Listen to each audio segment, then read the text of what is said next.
তোমাদের ক্লাস 8-এর তারপরে যতটা পড়া হয়েছিল এরপর থেকে পড়েছি। She open the door and lifted him out.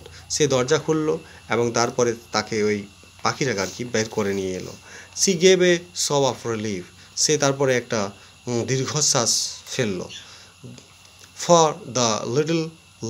For she felt that his little heart was beating still.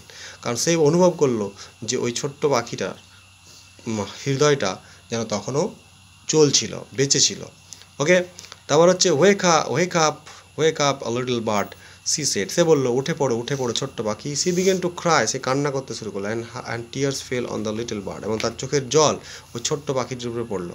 I can not sing unless I am free, and if I can not sing I die, he said. সে বললো, অর্থাৎ ছোট্ট পাখিটি বললো, আমি গান করতে পারবো না যতক্ষণ না আমি মুক্ত হব, এবং আমি না গান করতে পারলে আমি মারা পড়বো।